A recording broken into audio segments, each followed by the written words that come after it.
देखी एगो भजन बा, पारंपरिक भजन है।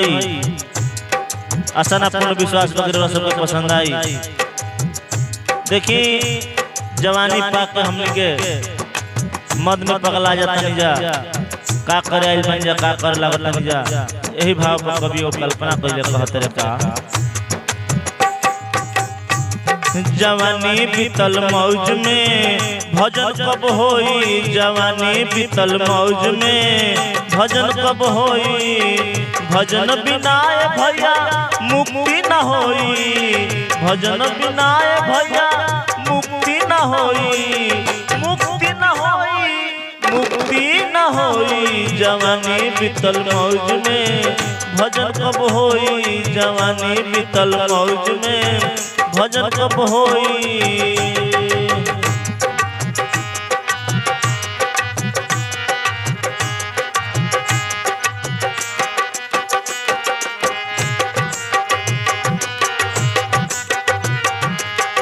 और का सत्संग तू कबहू न कैला,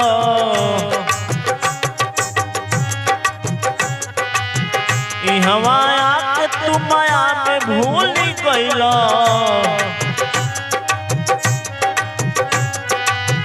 सत्संग तू कबहू न कैला, इहवा आके तू माया में भूल गइला। जिंदगनिया बितवला, जिंदगनिया बितवला तू सोई सोई। जवानी बीतल मौज में भजन कब होई, जवानी बीतल मौज में भजन कब होई।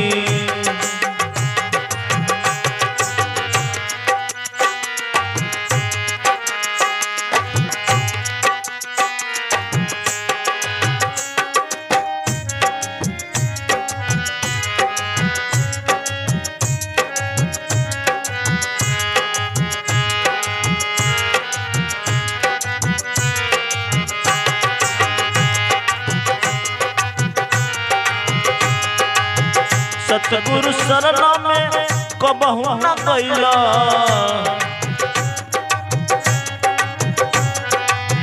बाप मतारी के सेवा न कैला।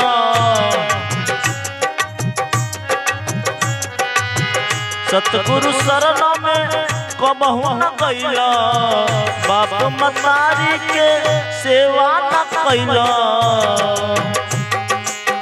मेहरी के गोड़ पियला, मेहरी के गोड़ पियला धाई धाई। जवानी बीतल मौज में भजन कब होई, जवानी बीतल मौज में भजन कब होई। भजन बिना भैया मुक्ति न होई, भजन बिना भैया मुक्ति न होई, मुक्ति न होई, मुक्ति न होई। जवानी बीतल मौज में भजन कब होई, जवानी बीतल मौज में भजन कब होई, जवानी बीतल मौज में भजन कब होई, जवानी बीतल मौज में भजन कब होई।